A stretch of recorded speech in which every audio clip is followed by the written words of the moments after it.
This is Square Pizza, cooked up by Shermco.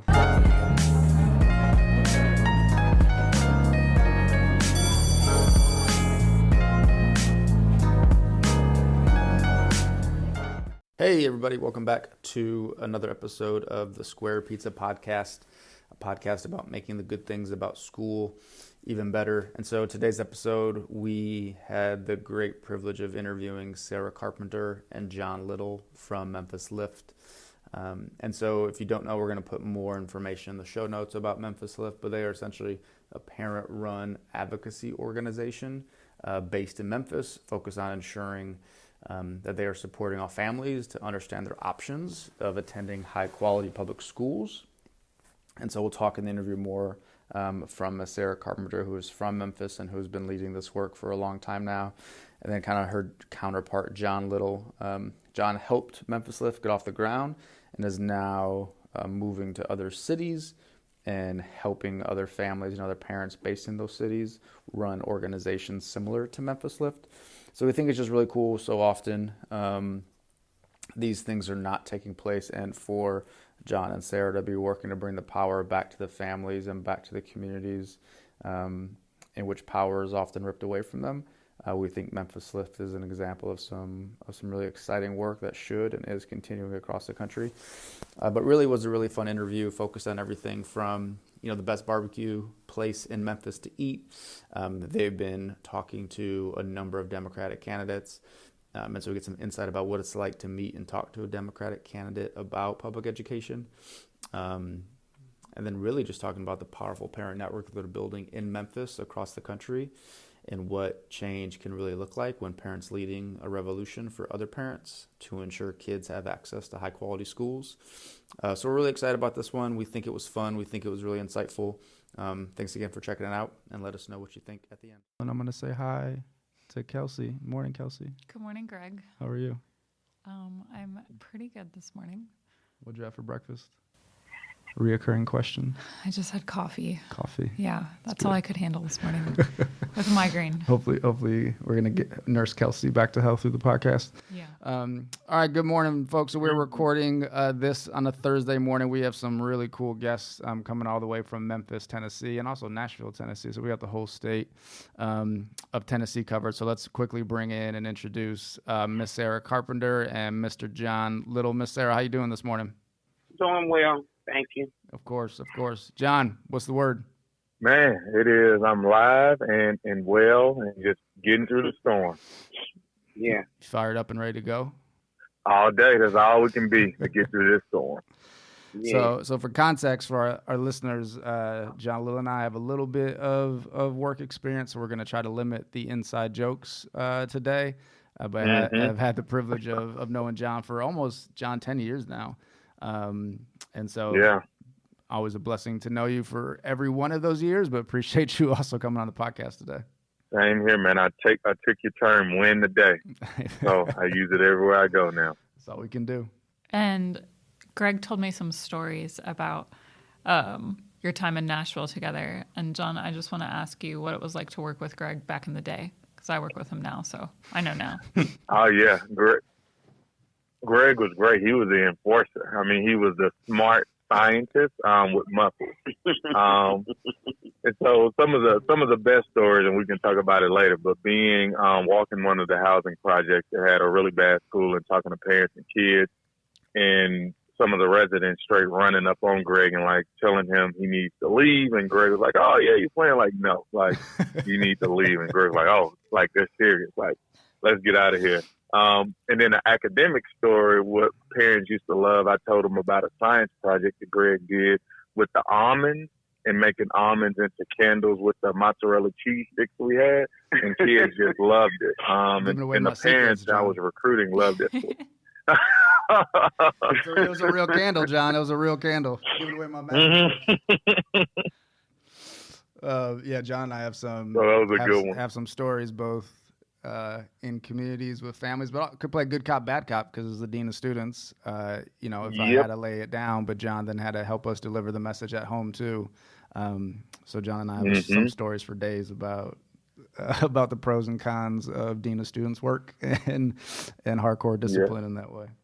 All right, and Miss Sarah, we want to start with a little bit of fun. So I actually get a chance to be in Memphis for the first time in my life in about a week or so. And so perhaps outside of meeting you in person, the most important question I think is, where do you suggest I eat when I'm in Memphis?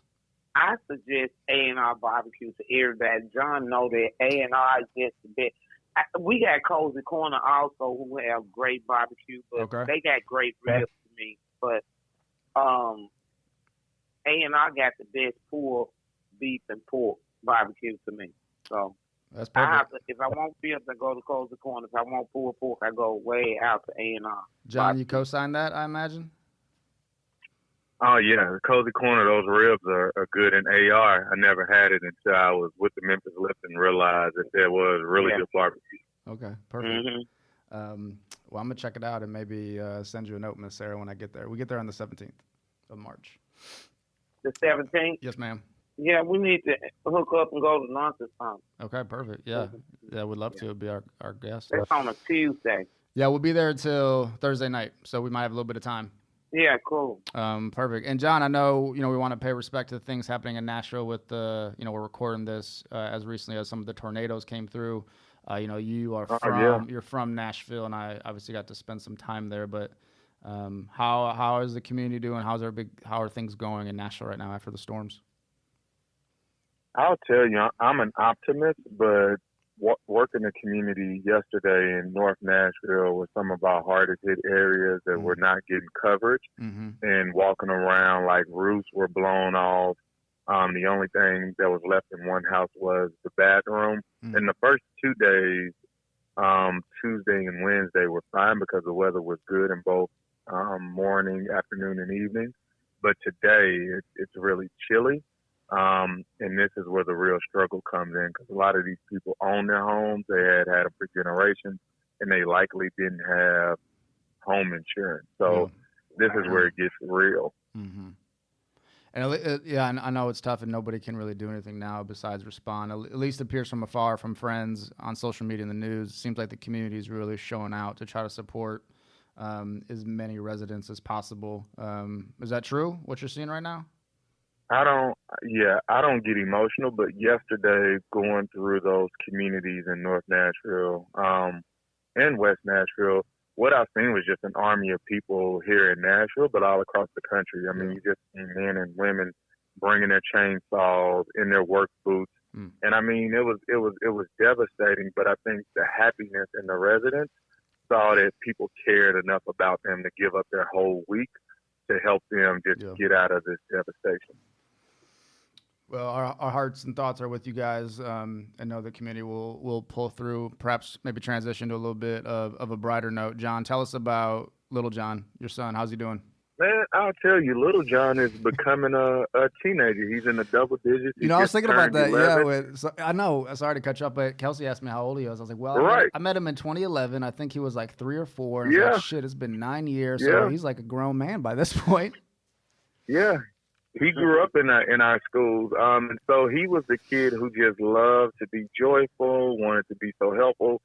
Still the same way, but I think this teenage puberty stuff is kicking in. He wants to be cool, and so we are having a balancing act with trying to keep him as engaged as he's been for elementary, to keep him more engaged in middle school. So this is a journey.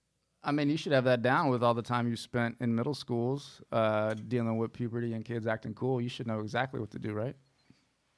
Man, I am trying to stay being the cool dad, but the cool dad with a fist. Like, it is a balance. Yeah. Between cool dad and director of family engagement, you're going to have to wear all those hats again. Yeah, and I think he's seen that and he respects that too. But, yeah, he's like, I'm John Little the Fourth. Like, I already know the tactics that you're coming to me with, so I'm ready. It's in my blood. I know what's happening. We kind of want to zoom out a bit and talk big picture stuff now. So you guys are doing some awesome work on the national level. Sorry, I'm going to get close to the microphone so you can actually hear me. Doing some awesome work on the national level with the Powerful Parent Network, traveling all over the country, advocating and meeting with candidates. So can you tell us a little bit about what you've been doing there? Sarah, you want to start off? I guess just trying to get meetings with these candidates and let them know where we come from and what we deal with on a daily basis. Because I'm in North Memphis.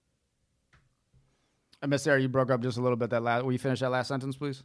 You're just breaking up. Up to get to meet a potential president. I mean, I never even met a potential candidate.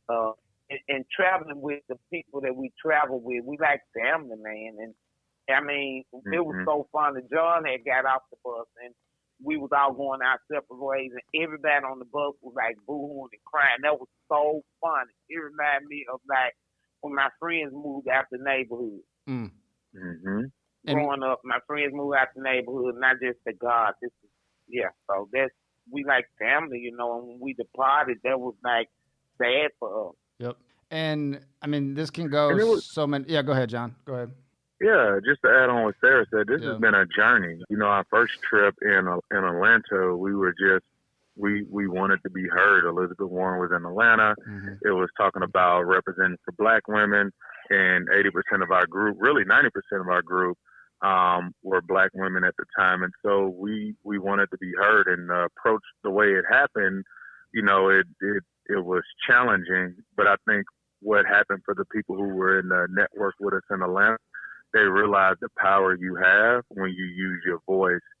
And by using their voice the right way, they came face to face with a presidential candidate who was now ready to listen to their issues.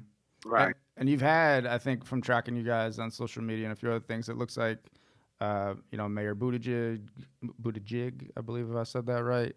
Maybe Buttigieg. Thank you, Kelsey. Warren, maybe Biden. So it looks like you've covered and done a good job brokering a lot of conversations with most of these candidates. Is that true? We did. It was slow and steady work, and Sarah can speak to that on the last trip that we just got back from. I mean, we had no idea how it was going to turn out. We were just dedicated. What do you think, Sarah? I agree. I totally agree. We didn't know how it was going to turn out, you know, because these people busy, but we busy too. So, I mean, they met with us. All of them met with us. And I can say we met with all those people, even Bernie Sanders. We met with him also, you know. So, I mean, I think it was slow and not knowing how it's going to turn out. And we was like, I was praying, John, half the time. Silently praying that these people meet with us. Because sometimes when people get a certain level in life, they don't want to meet with the people but I let them know we vote too. So, I mean, That's right. And John, y'all, I think we all let them know we voted because, I mean, we had those parents, and those parents, our parents can speak for themselves too. And Miss Sarah, of all the candidates you've talked about or that you've been able to meet with, you know, which one, in your opinion, feels like they understand the core issues of education ed reform the most, if any? I can really say that all of them listen. I can just say that all of them listen to our issues. Okay. So that's all I can say. They listen. And that was huge. That was huge for us, for them to even just stand there and listen. Right. And we gave it to them. Did they? So they listened. What we realized is like. Go ahead, John. Go ahead. Yeah, just to add on, like, this is just what we realized. This work is slow and steady. And so I think what happened the first time we showed force in numbers, you know, we had close to 200 parents in Atlanta who were educated about the issues. Once we went to and this is Iowa, important. This is 200 families from across the country, right, John? From across the country. I mean, you know, you had Oakland, you had San Antonio, St. Louis, of course, Memphis and Nashville. We had Atlanta. We had New Jersey. We had New York and Rhode Island. Yep. And sorry, keep going. Then you said you were going into Iowa. What happened there? Yeah. And so with that, we just realized that, you know, we showed presidential candidates that we could have the numbers. And so what we really wanted to do is to go a lot smaller and have just a dedicated team of people, of parents who were really ready to communicate this message and be a little bit more under the radar. And so we could get access because this work is just slow and steady. Right. Yeah. And Ms. Sarah, what do you think is the most important thing you communicated to these candidates, or at least hopefully the most important thing that they heard from you that they're going to take back with them?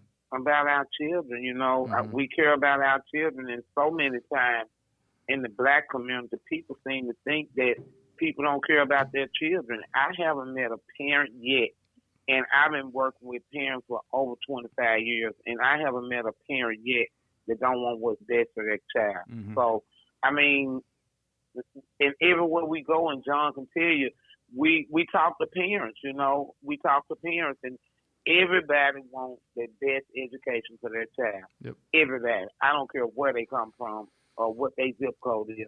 They want what's best for their kids. Yeah, I mean, from my teaching experience in Charlotte, and then working with John in Nashville, and then now I think obviously that's 100% correct. And even some of the work we're currently doing with families, also correct. They simply just want access and understanding of how to get resources or to feel supported and engaged from the school level or beyond the school level, just to make sure they can support their scholars and their whole family in the way that they can best. I think that's what's so incredible, but also, you know, unfortunate about candidates or perhaps others. Sometimes they forget to talk to the people they say they're seeking to serve. And what I love about the work you guys are doing is bringing that message and bringing it in a loud and disruptive way, which needs to be in order to make sure they hear the needs of the communities. And I'll tell you one thing that has made Sarah and the rest of the network great is we try to stay out of like circles. You know, it's an ed reform circle. It's a union circle. And for us, when you listen to Sarah when she talks to Bernie, that doesn't say, you know, they need to talk to the people. It's your disconnect. But I'll tell you though, his heart was in the right place. Like he says, he just doesn't understand, because sometimes when you're out of it for so long, you forget what it's like to fight for your kid and fight for something that you believe in. Just defaulted to something that the PTO, like everybody thinks is the answer. Yeah. I think this is really critical because as Miss Sarah, I've been following this on Twitter, which I know you've been tweeting a lot about this, which is great, but very nuanced discussion about why just like resorting to the PTO is not the answer, is not going to completely revolutionize the school. So I think maybe we all understand that perhaps, but can you guys speak to like why that is disrespectful and perhaps not the right way to go about transforming a school just by going directly to a PTO or a PTA? The PTO do not make the policies. They do not run the school. And I find in my work inside of a school, I find that if you join the PTA, you're going to end up saying just what those people want you to say in them schools, and you can't speak the truth. I done worked in a school, and it was hard to like do the work that we do and work in that school. You cannot work in a school and do this work because you're not going to be authentic about it. You can't really be authentic about it because that's your job. And most people do what it takes to say their job. But in that school, when I was working in that school, I spoke my truth. And wasn't worried about if I was going to lose my job or not, because these kids was my concern. Yeah. That's right. Yeah, I think that's great. And can you also speak to, I think, the nuance, too, of not just being grouped with one circle, right? So John spoke to a little bit, too, but, like, why are you being intentional about not just staying close to the ed reform circle or not just staying close to the union circle or not just staying close to another circle? Why is that intentional to you guys? For me, John, I ain't speaking for John, I'm speaking for myself. For me, it's like where I come from, people trust me. And so if a charter school mess up, and we got to get them too. If a district school mess up, we got to get them to traditional school, I would say. When I say a district, out of town, people didn't understand that word. Sure. A traditional school, when they mess up, we get them. So, I mean, and when people see you out there, and my trust in Memphis, period, people trust me, and I don't want to lose their trust because my name is all I got. That's right. John, same for you? Yeah, same for me. I just think Sarah says it best. She said we don't support district schools or traditional public schools. We don't support public charter schools. Like, we support good schools that are working for kids. Yeah, I think it's and a lot of organizations. Go ahead.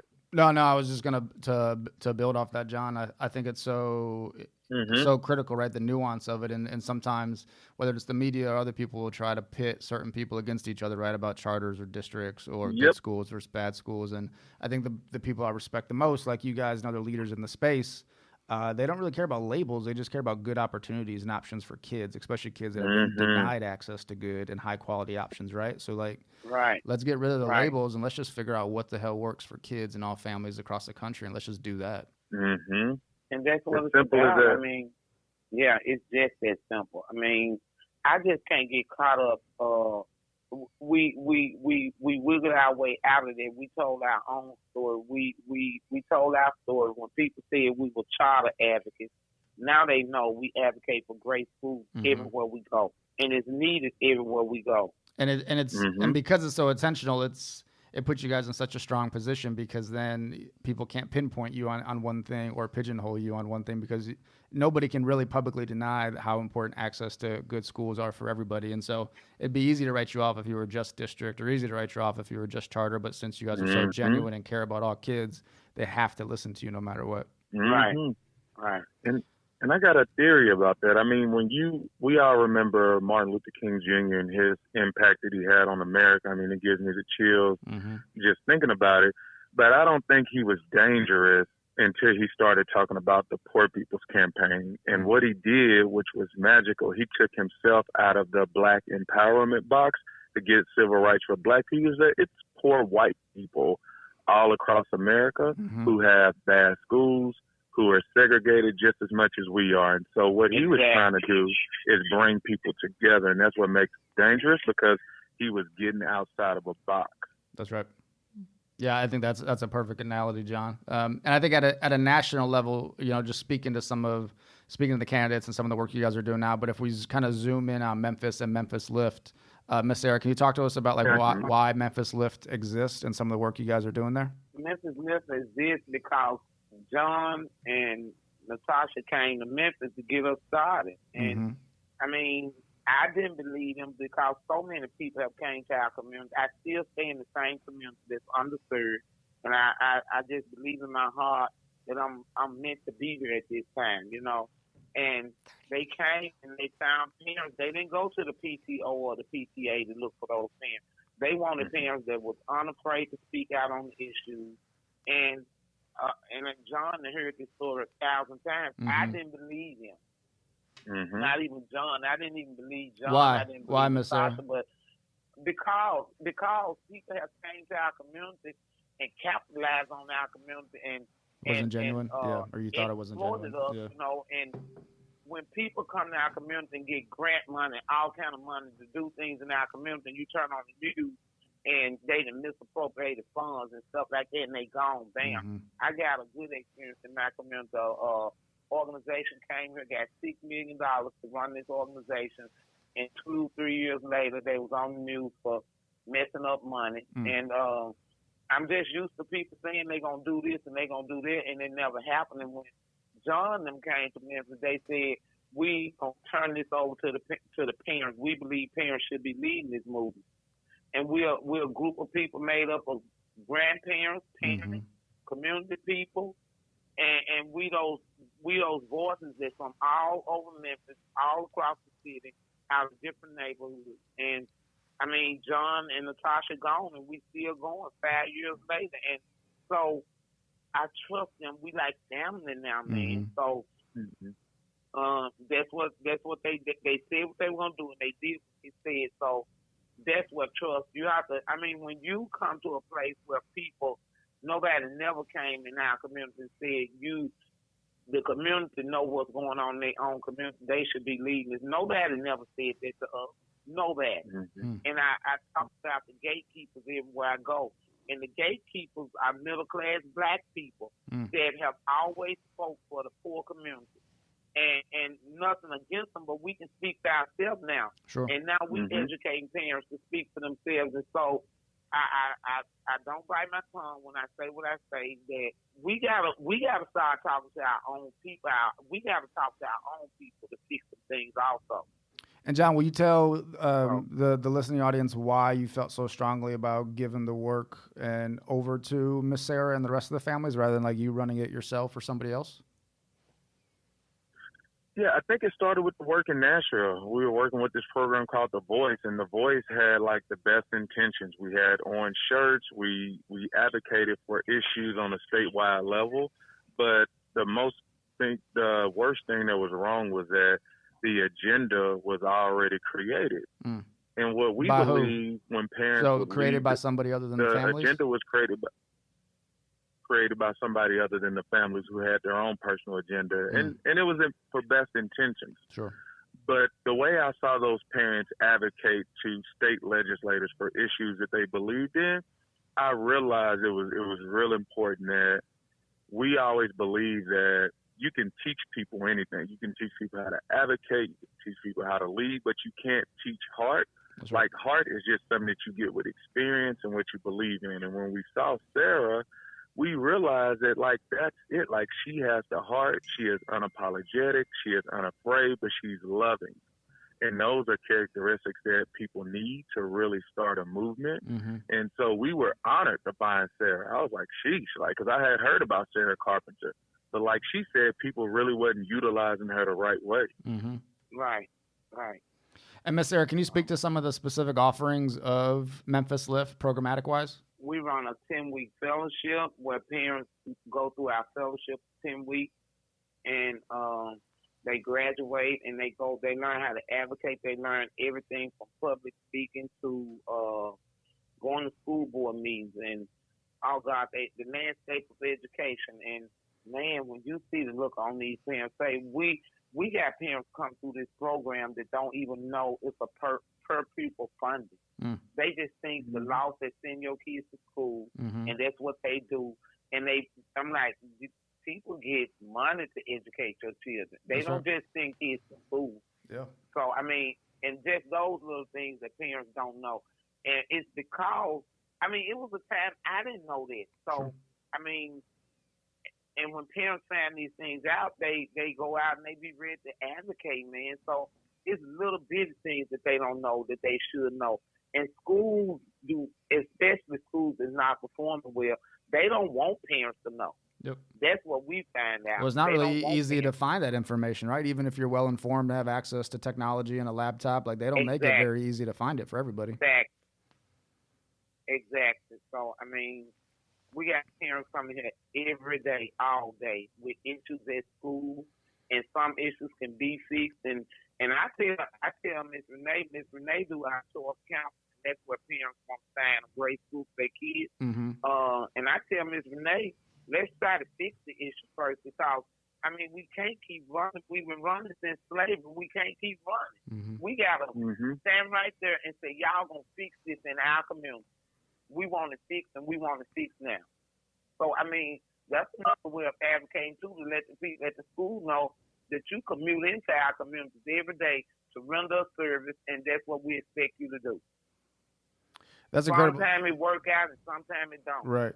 And so I'm hearing the 10-week fellowship where we're kind of empowering and educating families more based upon kind of some of the core issues or challenges happening in Memphis. But the school choice counseling is really interesting too. So are you saying that families can call Memphis Lift or make an appointment, and then your staff will be able to help a particular family understand their choice options based upon their schools or their children's age and what school they want to go to? Yeah. Miss Renee do all of that. And I mean, it's incredible. They don't have to make no appointments. People just walk up and come in here. I mean, they know they welcome here anytime. That's what's so unique about our office. We don't want all that nowhere to park, and we right in the community. Right. And people from all over the city come to this office. And we sit in North Memphis, and hopefully you'll get to visit us next week when you're here. Yes, ma'am. And I mean, yeah, parents just walk in. They don't have to make no appointment, but some of them do call. We got somebody over special ed, and that's a mess all over the place. Yep. I mean, Teresina knows sped like the back of her hand. She had an IEP meeting now with a parent. These parents don't know nothing about no IEP. You think they going to tell them? Yeah, it's a challenge here. That's right. Law? Yeah. No, sir. Yep. Yeah, special ed and mental health are a few issues. That's right. Yeah, special ed and mental health are two core topics that keep rising to some of the work we're doing in Charlotte as well. And it's it's a big factor that needs a lot of support in a lot of schools across the country. Yeah, and our schools got to learn how to deal with our kids that got mental issues, and suffer from trauma. I see it firsthand in my own house. We adopted 3 girls, and these kids, they need help. And so the school called me after you knew they had these issues. Get what they need in your school. Now they got a lady working with our baby. Good. And, that's the results of the advocacy, right? Yep. Sorry, you're breaking up a little bit there, but I think we got you. And kind of going back, and I think this is a little bit of a nuanced question too, but for context, I think like John, if I'm right at The Voice, was never actually formalized into a 501c3, and I think also across the country from what we've seen, there's like parent advocacy groups that pop up. Some formalize and file and build a board and raise money, and others don't, and maybe not good or bad either way. But would love to hear like the nuanced decision making, Miss Sarah or John, that went through about as Memphis Lift was getting going, like. No, we're filing a 501c3. We're raising money. We're building a board. Like, why did you go in that direction? Yeah, I'll say a little bit about it, Ted, and I'll pass it back to you. I think when I try to explain what happened with the Memphis Lift and why it's so successful, I think about it for the Snoop Dogg album. He said the game has to be told and not told. And I didn't know we were going to quote Snoop Dogg today. Like, they just don't. But I like it. I'm with it. Keep going. They don't give you the.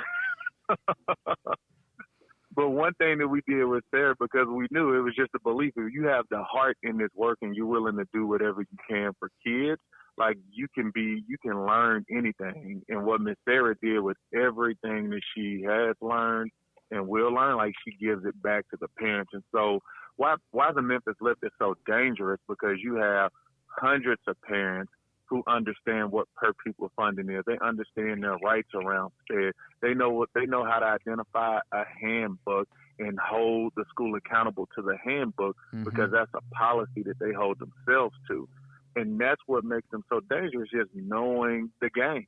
And by knowing the game and giving it to others, they increase their power, because people say, I didn't know my child was worth $9,000 or $10,000 every school year, and so I got like 100 family members in the school system. Like we have our own power, and we can pull our kids and put them in another school. And when you start talking like that, administrators and school systems start listening. All of a sudden, they start listening, right? When kids start leaving, and people have choice. Yep, amen. Exactly. And Sarah, can you share some of your biggest lessons learned from leading Memphis Lift over these last years? And we made a lot of. I'm sorry. I made a mistake and hit mute. Oh, no, you're straight. Go ahead. Can you repeat that again? Just a dramatic pause. It was a dramatic pause. That was all. Some of your biggest lessons learned from leading Memphis Lift. Leading the Memphis Lift.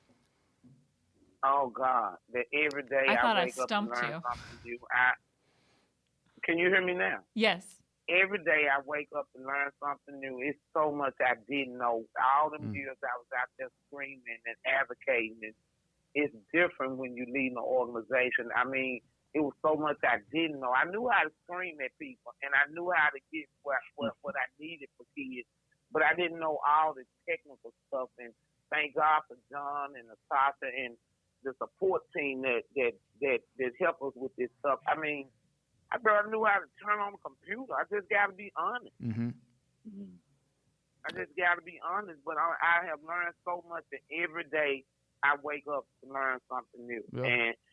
And I pay it forward with other parents and everybody in our organization. Because, I mean, none of us knew how to run an organization. But I soon found out if you ask questions and you need help, ask for it. If you need help, ask for it. And I blow John's phone up. I blow Natasha's phone up. When I need help, I ask for it. That's great. You know? Yeah. So, I mean, you can't be afraid to ask for help. And then you go, what you learn, you go let one of your team members know. You know, what Terry know about special ed, but that special ed stuff is something serious. So, Terry, I don't even want to know all this, but Terry knows it. So, everybody got a seat on the bus. And if you're in the right seat, you okay, you know. So, I mean, our team is amazing, I think. Our team is amazing. And the people we work with in the network all over the country are amazing people. But people got to learn to trust the process. If you go to a neighborhood and you pull somebody that ain't nobody never asked to do anything in their community, and you want them to do something, the people that the funders, everybody got to trust the process. Mm-hmm. All they got to do is trust the process. I think that's great, yeah. Because nobody knows the lead. Right, yeah, and I think the part about the process is so important, right? Because the system is working exactly how it's designed to work, and then, you know, I don't know if you were saying this, but I'm going to say it, and you can tell me if I'm crazy or not. But then sometimes in the funding community, you know, if they drop a little bit of money here, they want to reverse 400 years of racism or slavery in 2 years with $2 million, and that's it. Preach. And then talk about trusting the process. Like it takes time, right? Like we didn't just get here overnight, and so we can't just reverse it overnight. Is that fair? And we, I think so. But we've been blessed with some really good funders, though. Would you say, John? I would, but it comes from the funding understanding comes from what Greg just said. Like, don't try to run a marathon in 5 minutes. Like, just slow and steady work. And you know what I told somebody, John and Greg and Kelsey, that this didn't happen overnight. That's right. And you want us to change the world, and we ain't never had no resources, and we got the resources now to make something happen. It don't happen overnight. That's right. 100%. And John, you know, we learned this early on that this slow and respectful work. It's slow and respectful work. And when you go out in a community where nobody never knocks on your door talking about education, that come from the community, that have been through the same things that you've been through, and when you knock on them people's doors, some doors you can stay there 5 minutes and they get it. And you got a phone number, you can call them back and they'll show up for everything you call them for. That's but right. some doors you knock on, you may stand there hours. Mm-hmm. Cooking and everything, man. I'm telling you, that's what we run into. But it's slow and respectful work. That's right. And John, can you speak to, you know, I think from your position in working so closely with Miss Sarah and launching Memphis Lift, but I think doing this work in other cities across the country as well. Can you speak to just some common trends or challenges you're seeing supporting families to launch organizations similar to Memphis Lift? Yeah, just getting the right support. Like Sarah said, you know, she maybe didn't even know how to work a computer, but since she had the heart for the work, what we went through is like the training process, like an incubator. Now she's like killing the Twitter game. She can start running Twitter tutorials about. Now she's like killing in it. A Google Doc with us right now. That's right. Yeah. She have to start selling lessons. Let me tell y'all about Twitter. Digital literacy training with Sarah Carpenter. It looked too complicated. I stayed away from Twitter because it looked too complicated. Right. And then I get upset because I can't say a lot. You only have so many characters. The characters, yeah. Stuff. I'm like, God. I mean, I'm with it. Keep going. I love it. I like all your stuff. Keep going. Yeah. But one thing that we saw, when we started to say, okay, like, is this a Sarah Carpenter thing, or can this be replicated, you know, in other cities? And so we just looked at characteristics, like what makes Sarah Sarah. Mm-hmm. Like Sarah, it has the heart for the work. She knows when to lead and when to follow. She brings in others. It's never really about Sarah. If you've been around her, she is always, even for the presidential meetings, before she walks in and they say you can have 5, she's pulling everybody in because it's not about her. Like, it's about what we're trying to accomplish. And so what we really look for, and we got it on a one page, like, what is Sarah like? And like, who has these type of characteristics? Yep. And that's what we look for. And then we go through a process of like training them and getting them to understand like local, state, and national policies. And what are other cities? You gotta be a little bit crazy too, John. Yeah, you got to be a little bit crazy. For real. Well, I mean, we all do, right? We all do. That's great. And what are other cities that maybe, if you feel comfortable sharing, that people should be on the lookout for, that's kind of emerging similar to Memphis Lift? Yeah, I mean, we're working with a good group of families in San Antonio, like our first real majority Latino city. Mm-hmm. We have already been working with Oakland Reach, who have just done great things. And then we're in the Midwest, we're in the South, and we're looking up north. And what we're just looking for, like, it's when we say slow and steady, like, this is nothing that you can pull off in like 3 months or a year, like you said, Greg. Like, this is really finding the right people who need to be at the table, who have already been trying to get at the table, and now we're helping them bring their own table and chair to the meeting. And so, man, it's a lot of work, but as you've seen Sarah and the group that she's leading, like it's paying off. Yep.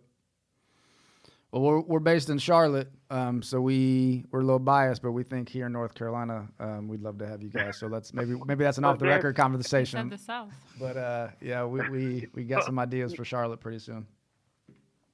You know, I was gonna say something, John. You know, when everywhere we go, people want to know, how can we get this organization in our state or in our city? You know, but I'm just peeping game. I'm coming straight from North Memphis. Now I'm peeping game, Greg and Kevin, where people want to do it, but they don't want to get out the way. They don't want to relinquish power. They want to run. It's not going to be real if they run.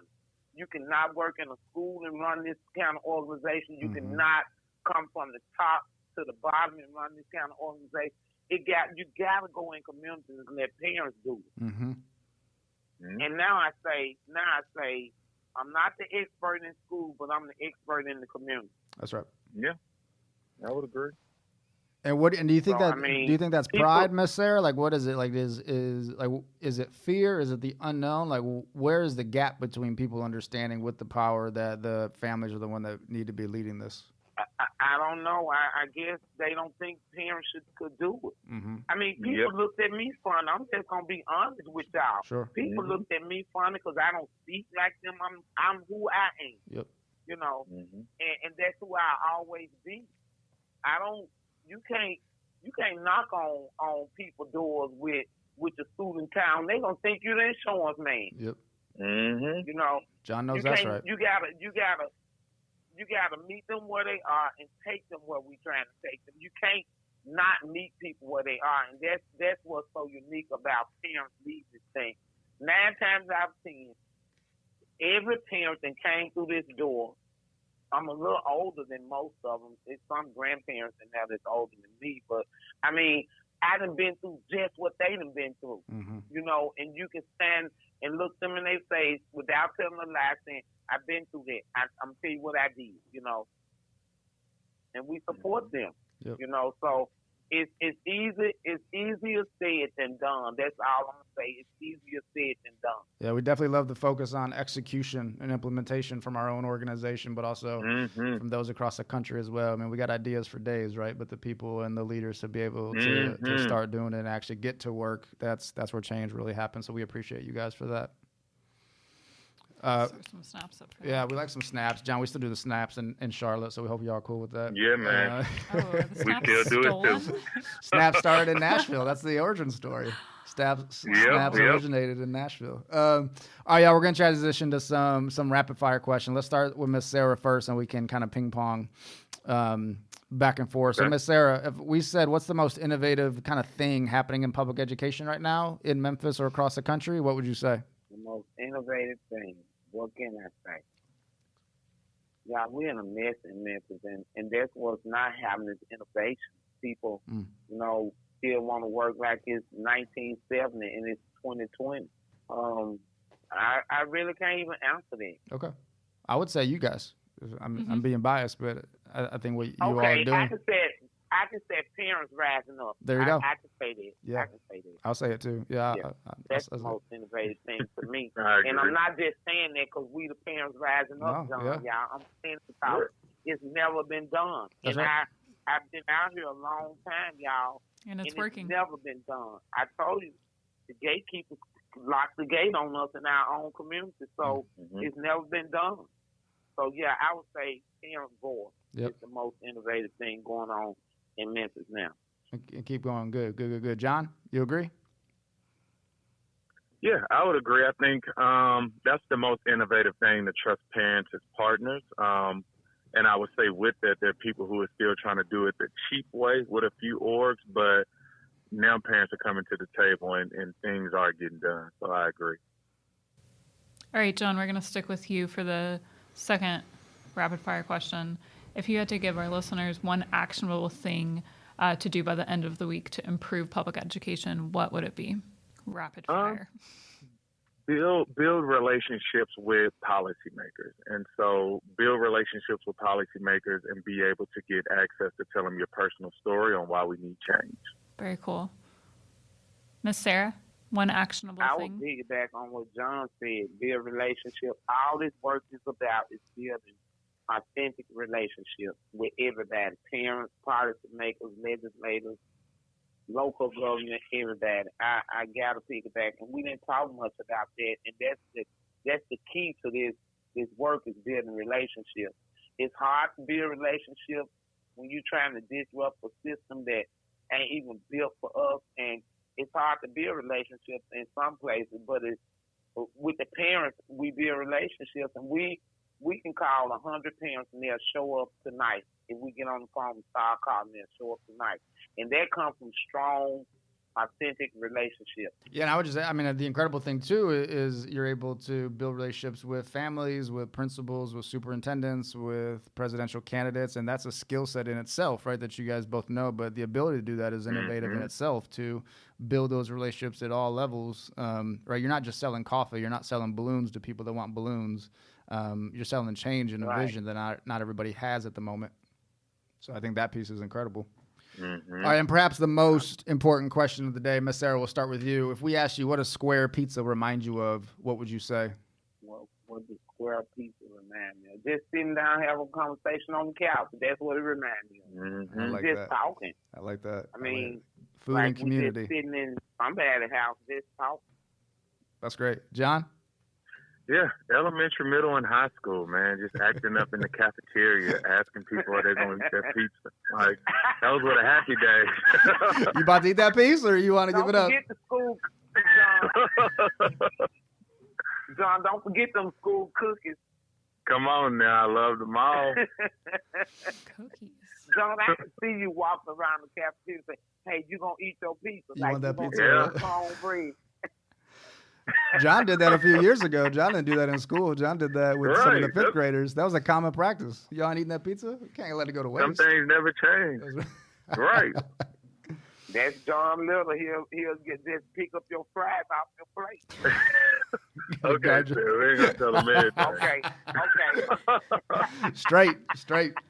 All right, y'all. Man, we just want to say thanks so much, Miss Sarah and John. Thanks for the leadership, y'all, that you have. Thanks for the work in Memphis, and thanks for what you're doing across the country. We appreciate and value everything you guys do. Thank you, Greg, for having us. Thank you, Greg. And Kelsey also. Greg, you got to hit me up when you come to Memphis now. I got you. I'm not going to ask for your address on over the podcast, but I'm going to hit you up offline, and we'll definitely let you know. That's cool. Thank y'all. Hey guys, this is Greg. Thanks again for checking out the podcast episode. Feel free to show us some love on social media. So Instagram, Facebook, LinkedIn, Twitter, at Shermco, SCHERMCO, and hashtag Square Pizza Pod. Would love to see your reviews and connect with you there. Stay in touch for the next episode.